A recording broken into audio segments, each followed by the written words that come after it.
What's going on, everyone? My name is Nicholas Merton here from DataDash, and today's July 7th of 2023. Well, folks, I hope you all are having a fantastic day wherever you are, because in today's video, I want to spend some time to talk about the ultimatum Bitcoin is facing. We are entering into a period of time where we expect a major move in Bitcoin's price, and I want to spend some time to not only talk about which direction we think it's going in, but why we feel this way.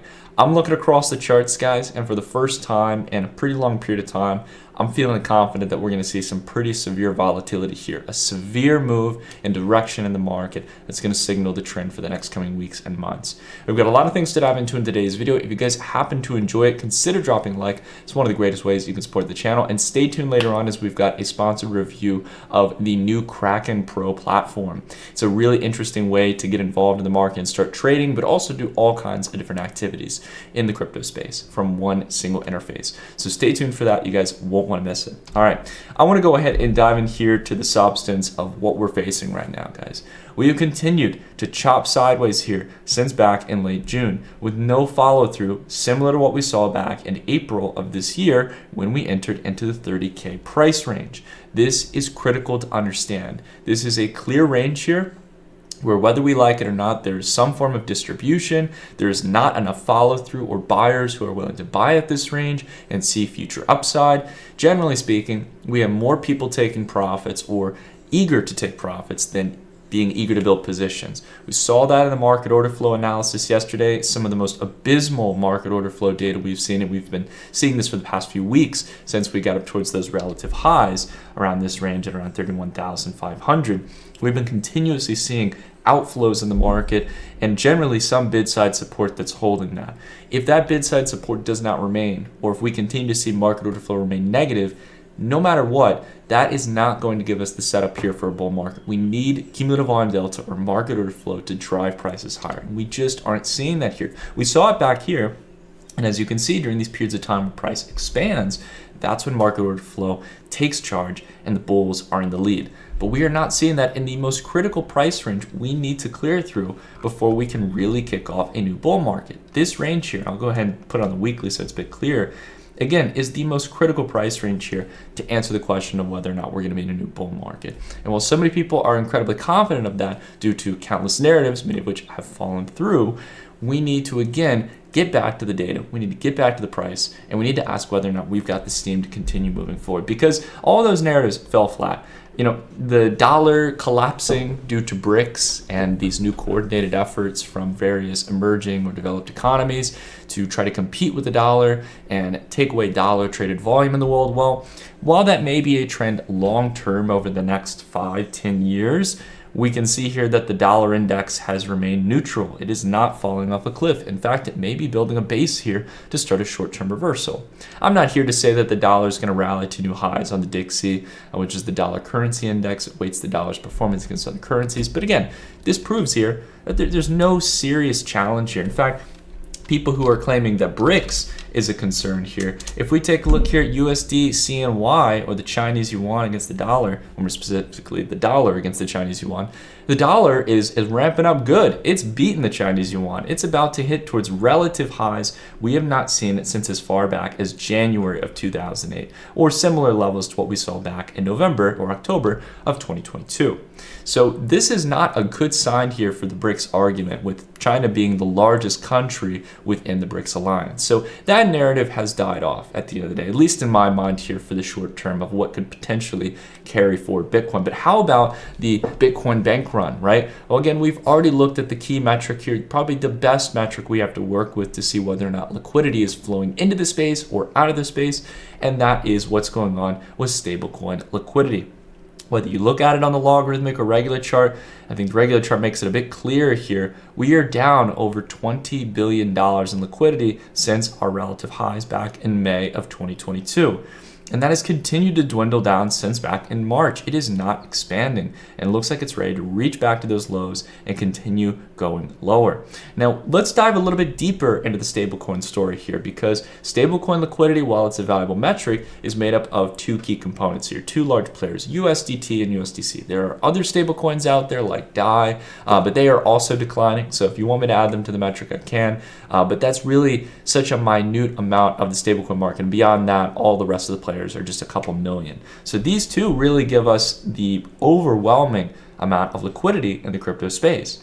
And what we can see here is there are two stories going on here. Tether had a massive expansion in March with the appropriate move in Bitcoin's price of around 12% here, $8.7 billion, getting slightly above the relative highs back in April or May of 2022. However, over the last 3 months, it's relatively stagnant here, less than 2% expansion back in May, practically 0% expansion in June, and another month of zero expansion so far here in the first week of July. In fact, we're actually starting to see liquidity contracting. So Tether here is not looking very optimistic, but it has been the kind of essential, kind of buoyant factor that's kept up stablecoin liquidity. On the other hand, for US markets, we are seeing an entirely different story. USDC, which is the prominent stablecoin on-ramp for institutions in the United States, has been dwindling since back in July of 2022. We've been seeing some major outflows. In that same month that Tether saw that decline, USDC declined 9.6 billion. And month after month after month, we are not seeing that impulse of liquidity we should be expecting with upward price action, with new supposed participants getting in the market.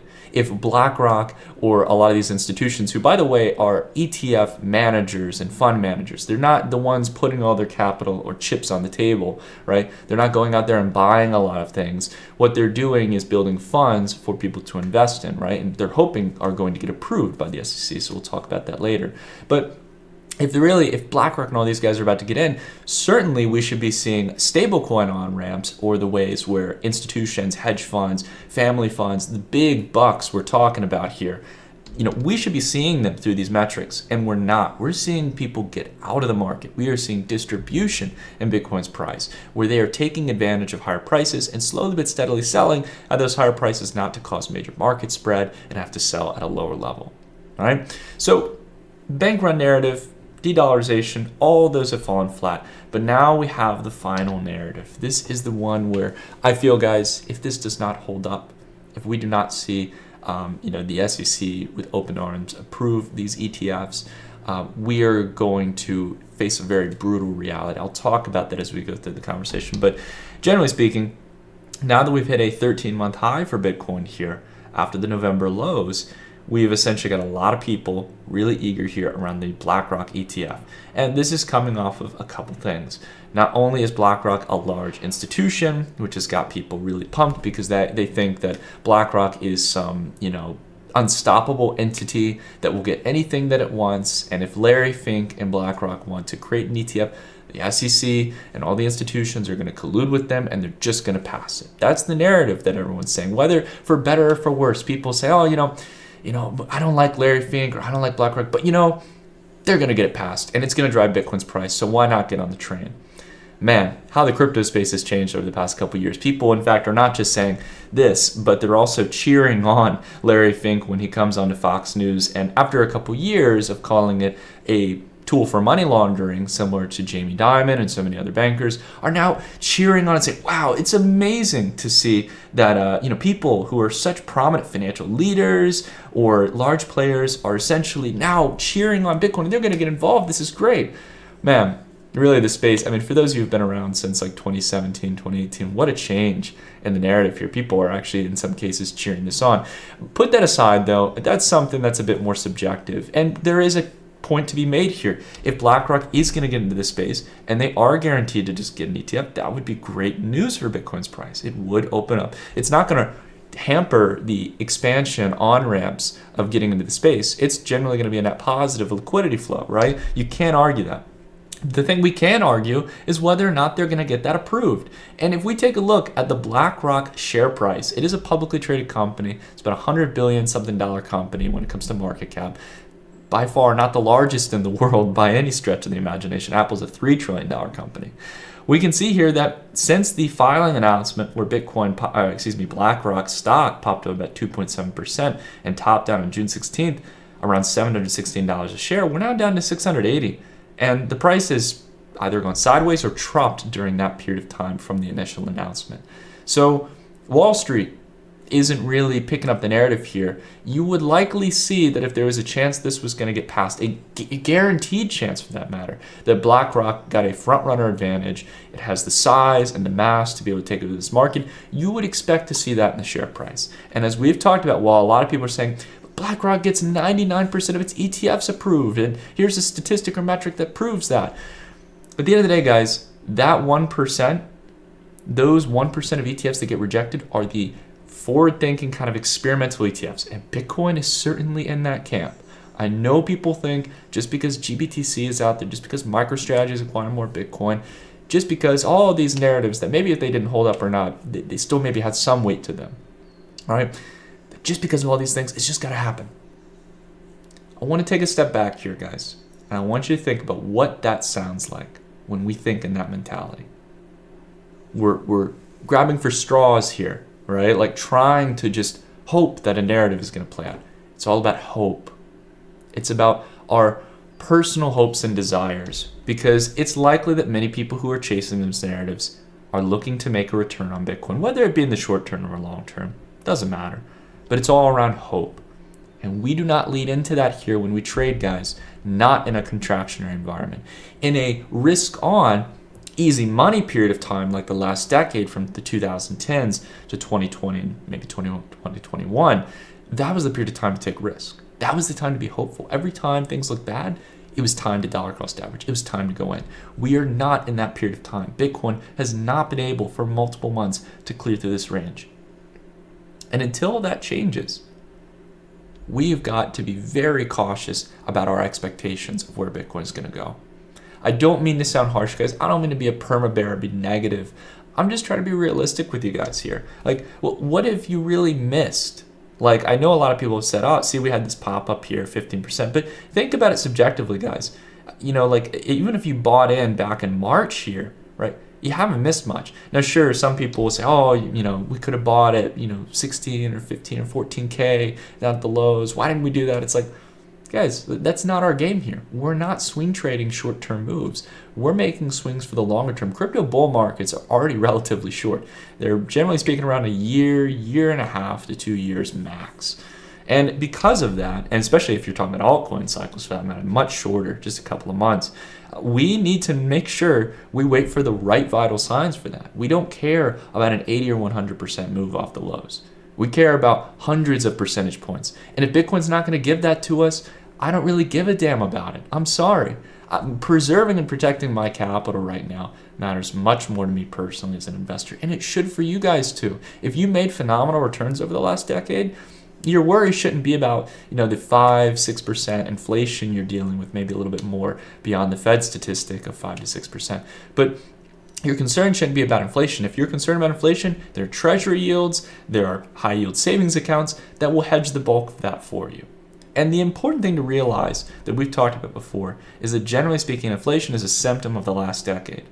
That a lot of that easy money that people made is entering into the system. And the Fed's got a big job to do. And that's contracting the valuation of assets, contracting the excess liquidity in the system, and essentially making people realize that in order to deal with inflation, they are going to have to put down the hammer.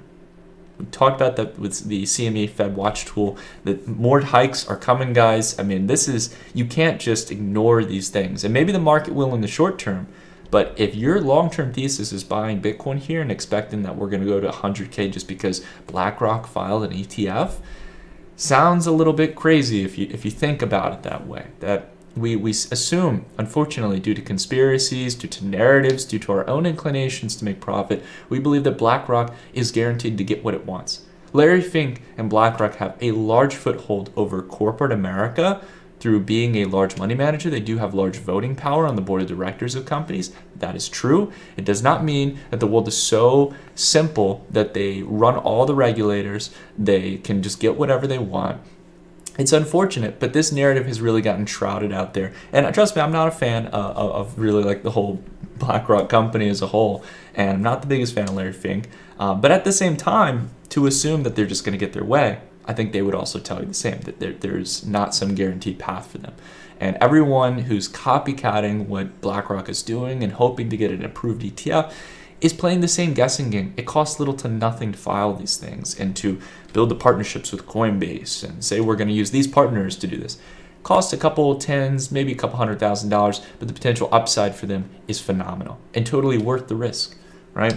So this is the key thing here, guys. Again, look across the metrics and tell me whether or not you see the same thing going on or not. I want to say here we've got a couple other metrics I want to dive into before we dive into the Kraken review, but I want to let you guys know, if you guys like this kind of analysis, if you like getting this other fresh perspective, if you want to get macro analysis on opportunities, not just in crypto, but also in other markets, then definitely check out the Dash report down below in the description. You guys can get 20% off on an annualized basis. You'll get access to our momentum indicator. And this month, we wrote about a specific market. It's not crypto that we think has the chance to multiply many times over, even if we're still in a risk-off environment here over the next couple of months. If you're looking for that next kind of long-term gem that can make those kind of returns, those cyclical returns where it's easy to ride the wave and you're getting real confirmation within price, and also you have the weight and the narrative and the capital to back that up, then I definitely recommend you guys check out this Dash report. We'll talk about it in a couple months out here on the channel. But if you really want to get in early on one of these moves, that is something I definitely recommend you guys do, which is to check out the Dash report. You also will get access to our trade alerts, the Dash report discussion group, a whole shebang of great information. So that's it for the push here on the dashboard. Just wanted to let you guys know about that. We've got a great community of hundreds of members, and would love to have you guys on board there, where you guys can socialize and communicate with some of those great members, including myself. So let's go ahead, and I want to continue diving into the broader market here, because while Bitcoin, to be honest, is definitely still getting the positive blue flip on our monthly indicator here as we pass this past month over the necessary price threshold, while Bitcoin is holding up in that range, it is starting to show those signs of stagnation, but it's not anywhere near as bad as what's going on in the altcoin market, all right? And I, again, want to speak to a broader audience here, because I know some of you are buying Bitcoin, but some of you are buying ETH, some of you are buying into the altcoin space, you're buying meme coins, you're buying layer 1 to layer 2 protocols, and I gotta be real with you guys here, it's not looking good. Take a look here at total 2 minus ETH, USDT, and USDC. This is the broader altcoin market, excluding Ethereum. And take a look here what's been happening since back in April. We're down roughly $70 billion. And while we did get some buyers coming in, I'll be fair, we got buyers coming in off of those June lows, we are again setting in a new lower high, not anywhere near the 200-day moving average, let alone the expanding wedge between the 200-week EMA and the simple moving average for the 200-week. We're down roughly another $15 to $17 billion over the last 3 days. And altcoins look like they're ready to continue moving lower here. If you just take a look at the weekly, guys, or take a look again at the monthly, those monthly candles do not look good to me. They do not look good. I gotta be genuine with you guys here, right? Again, we've rode the last 2 bull markets in crypto in 2017 and here throughout 2019 to 2021. This does not look like serious accumulation to me. This looks pretty weak. And if you take a look at Ethereum here, which still in our indicator has not gotten the blue flip here, is just really, in the grand scheme of things, just a little bit above the 200-day and 200-week, which are coiling in here, with a year-long ascending triangle, which is a bullish pattern, mind you. I'll say that. It's a bullish pattern. We got to see follow-through. We need to see the breakout above that range, because every time we've come up here, it's faded every single time. Tens of billions of dollars, proving that there's not the bulls at that range, more that there are bears, there are people who are selling. The sell side pressure leads the way when we get to those price ranges. Typical signs of distribution. And if we continue to see that, people who have been buying for these past couple months are going to start to wisen up, and they're going to start unloading positions and looking for alternative assets, and prices will correct and follow. And if you're not prepared for that situation, if you don't have additional liquidity to average in, or you don't have the diversity into other assets or have some ample cash position, you may not just be hedging against inflation, right? You may not be able to hedge against inflation. You may end up losing money, guys. Like that's the key thing here, right? It's not about what you can afford to make, it's about what you can afford to lose. When I take a look at BNB here, the next biggest altcoin in the market, this just looks really bad, guys. We're holding by a thread here. Actually, we're below the 200 week for another consecutive week. and we aren't able to get above that 200 week. This is now serving as resistance. So if we aren't going to be able to clear through this, well, where's the next level? Hopefully here at 31 or 28 billion for Binance. Hopefully it holds this level. But if it doesn't, BNB enters into no man's land until around $6 billion.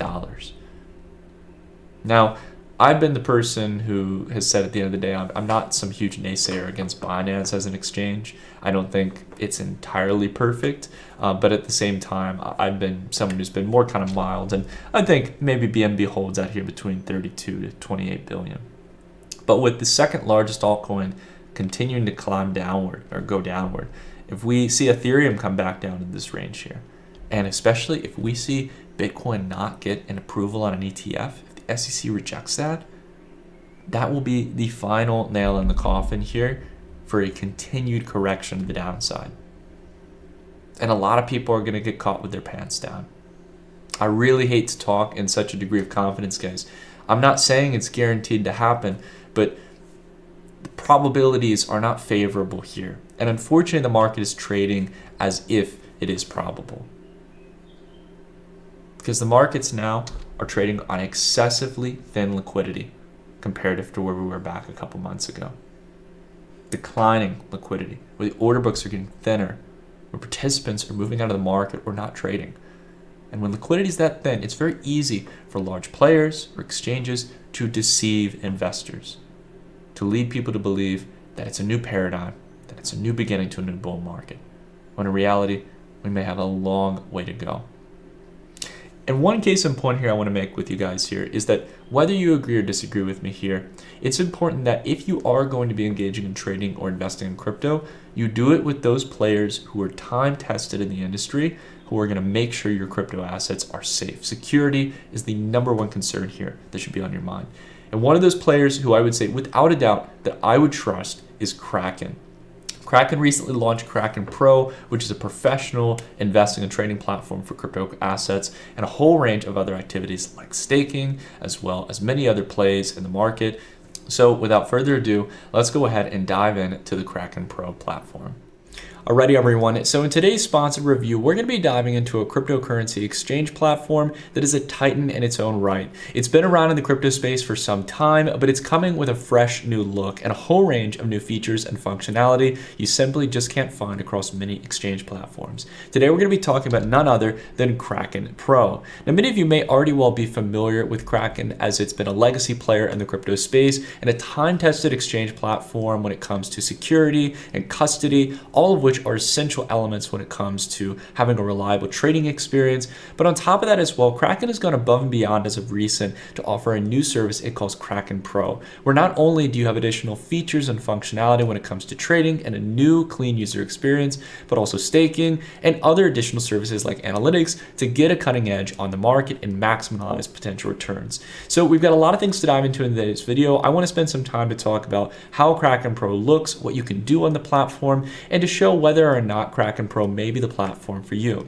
We got a lot to dive into, so let's go ahead and kick things off. And I want to start here by focusing in on the key element here, that Kraken itself is aiming towards building an all-in-one experience with Kraken Pro. So in Kraken Pro, you can do many different things. You can not only do typical spot trading, but you can also trade on margin. You can also get access towards analytics, which we're going to dive into a little bit later. And then along with that as well, you can get access towards staking services, all navigated through here on the top hand bar. Now, I want to go ahead and then now dive in a little bit into the trading experience, because for me personally, this is the biggest thing when it comes to an exchange. It's one thing to offer staking services and a lot of other additional functionality, but if the trading experience isn't smooth, then I'm not interested. Luckily, in the case of Kraken Pro, they've got a really clean user experience. And as someone who's built my own crypto application before, this is a really clean experience. And also someone who's traded in traditional markets as well.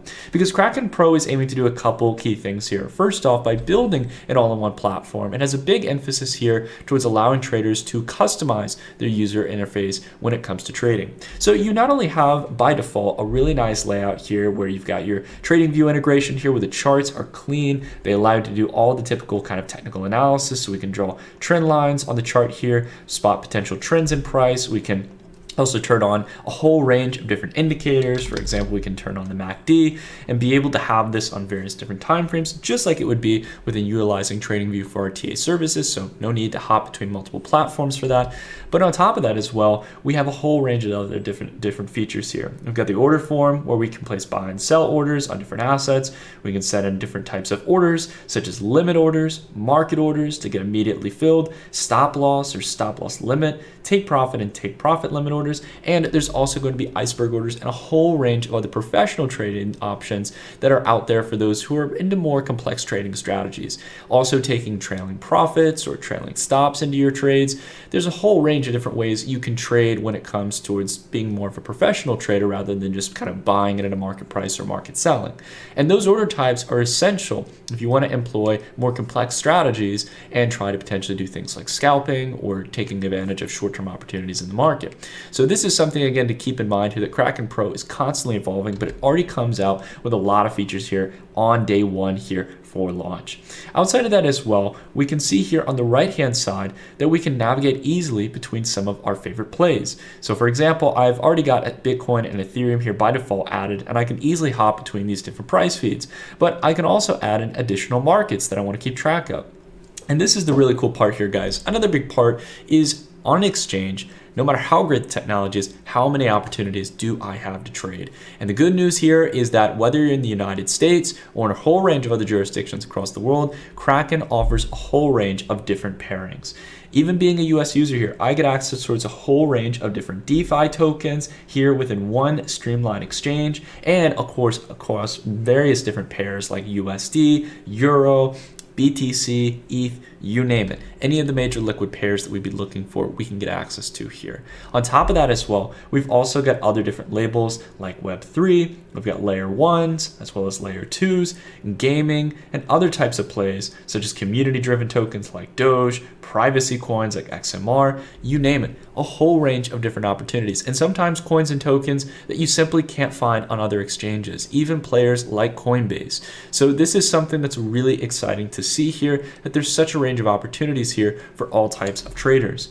Now, outside of that as well, there is another important dynamic we got to talk about, which is margin as well. Now, as many of you know here on the channel, I don't talk about margin trading too much, and it's really not something I think that everyone should be using. However, for those of you who are more professional traders and those of you who are outside the United States, Kraken does allow you to access these services, and there are tons of different ways you can use it, whether you want to only utilize segments of capital in order to have the same risk exposure towards a given trade, or if you say wanted to dollar cost average more intensively but don't have all the available capital at that time to catch those discount opportunities when things start to go lower, then in that case you can always step in and utilize a degree of margin. But I always recommend staying below 2x in this crypto industry because there's already enough great volatility and returns to capitalize. But that's a decision for everyone to make on their own. And not only are there perpetual contracts for Bitcoin, but there are also perpetual contracts for a whole range of different assets. Now, if you want to go about adding them towards your watch list, you can again add a market up here on the right hand side, and then go from the spot account range towards the margin list here. So we can see that there's a whole range of different plays here. If I turn off the DeFi tag, we can see that there are a whole range of markets like Bitcoin, Ethereum, we have altcoins like Solana, Bitcoin Cash, and we also see as well that there are other different pairings against base currencies like the euro, the dollar, Bitcoin, you name it. There's a whole range of different plays to go off of here on these different contracts, and they all have different caps here when it comes to their margin. Now, one quick note to understand is that if you are in the United States and you have a net worth above 10 million, I think in that case you guys are able to access the margin trading services. But again, it's something to look into if it's of interest to you. But for me personally, I think there are tons of opportunities here in the spot market. And the great thing about Kraken as a platform is it really provides all you need for traders who are doing spot or margin trading. So I want to go ahead and demonstrate an example of placing a spot order here just to showcase the trading experience and how you can utilize the charts and everything in tandem. So when I'm taking a look here at the market, I can see that there's a critical price level here. It's an even level at around 30,500. And this is a range where maybe I want to make a short swing trade back up towards these relative resistant highs at around 31,000 for a nice $500 move on Bitcoin's price. I'm going to go ahead with my $1,000 in capital and set a limit order here, which I've already got selected. And I'm going to set my limit price towards a little bit above that $30,500 point.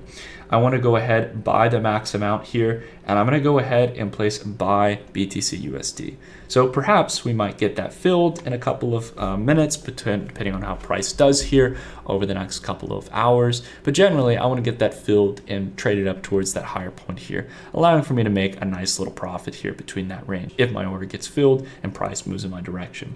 Now, outside of that as well, I want to go ahead and dive into some of the additional features here within the Kraken platform. The other feature that I really like here is the analytics feature.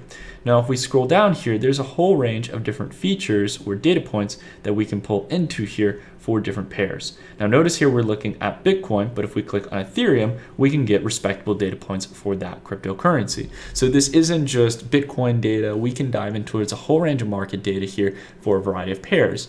Now, many of you on the channel here might know about the topic of data science, and some of us look at, different types of models here on the channel.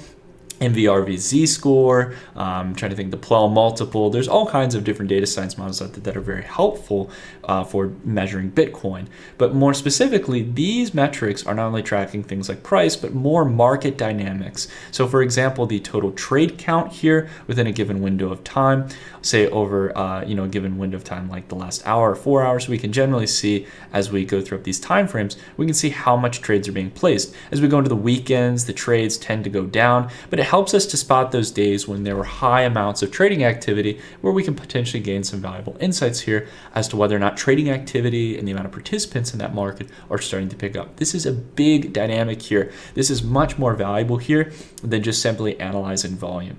Along with that as well, we can see order book imbalance and slippage. So this is going to allow us here to start to see the difference between bids and asks on the order book, which can again help us to understand the kind of support and resistance element that bids and asks can provide to price. Outside of that as well, we've also got core trading volume, filtering out price, and just looking here as to whether or not we see any strong anomalies here within volume, signaling that we might be potentially getting a trend reversal of some sort, or starting to see more general market activity or market stagnation.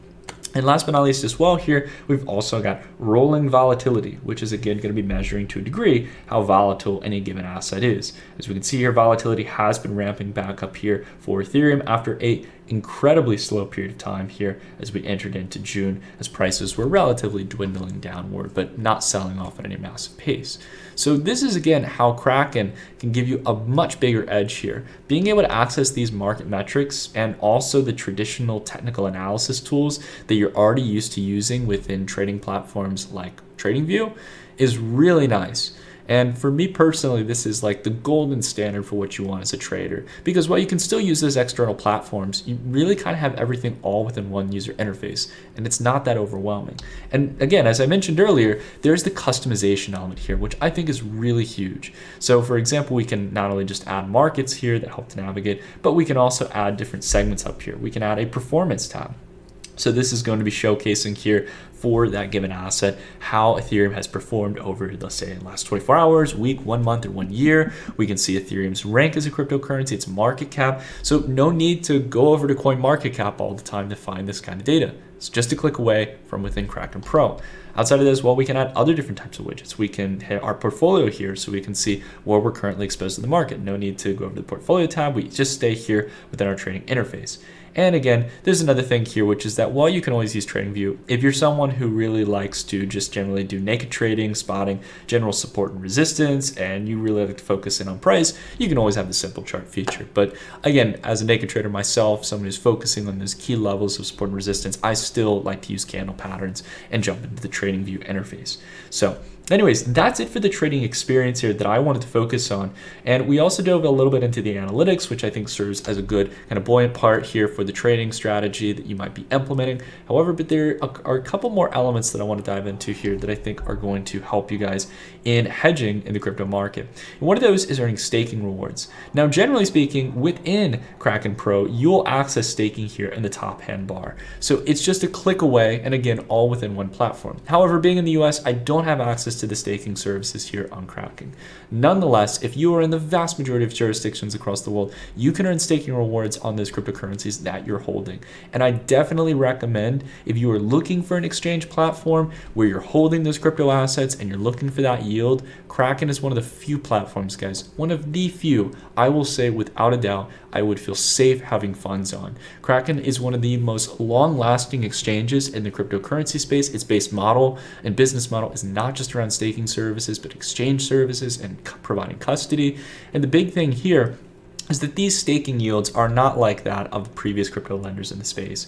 These are the kind of staking rewards that you get on-chain within these different types of cryptocurrencies. So these are plays like layer 1 plays like Cardano, Cosmos, or Ethereum, or Algorand, and then also a whole range of the different layer 1s like Kava and also Kusama. But you also have plays like Polkadot, Polygon, Tezos, Solana, and a whole range of other plays, including stablecoins at a much more moderate rate of around 3.5%, in line with what rates you should be earning within the crypto space.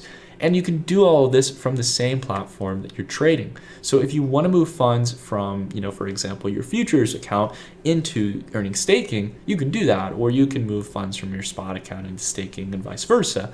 So this is really the nice thing here. You don't have to worry about exchange fees. You don't have to worry about doing transfers and making sure you're typing the right address. You can do everything from within one simple user interface. And the great thing here is that you can always come back to check what you're holding and what you have here within your portfolio, measuring the value of your spot account, margin, as well as any NFTs held on the market that have a market value. So this is really clear and clean stuff here, guys. For me personally, this is the kind of experience I want as a trader. And I gotta be honest, as someone who over the past couple of years has used a mixture of exchanges, including names like Binance and Coinbase, I have to say that not only do those experiences sometimes feel really cluttered, but in the case of, say, exchanges like Coinbase, I tend to feel like the experience, even their new pro trading platform, doesn't hit home with what I expect on a trading experience. No ill intentions there. It's just my personal opinion as someone who's been going through trading. Again, Coinbase I think is a great company in many ways, but I feel like Coinbase Pro, the older platform, used to work much better. And that's why I've been, as of recent, looking for an alternative. And Kraken Pro really has won me over in this sense. So I'm really happy to be working with them and having them here in the channel. It's definitely something that as time progresses and I get more back into crypto, I'm looking to deposit more funds on and continue to basically load in towards those long-term positions as we build up for our longer trade into the next bull market sometime in the near future when we get the right circumstances. So this is a broad summary of what Kraken really offers. If you guys want to learn more about what Kraken has to offer with Kraken Pro, I highly recommend you guys check out their article they published towards the end of last year where they talked about some of the upcoming changes and features that they're going to be having. But I recommend, most importantly, just give the platform a try. If you already have a Kraken account, you can already start to test around with Kraken Pro. If you're entirely new to Kraken, use the link down below in my description and you guys will be able to access Kraken and get access to the platform and see whether or not it's for you. Again, at the end of the day, every exchange offers its pros and every exchange at the end of the day has its cons. But I have to say, the strong benefits of Kraken Pro here are that it provides not only a familiar and clean experience for traders, but outside of that as well, the reliance of security and trust that Kraken has built up over the past few years. They implement a method of trust but verify.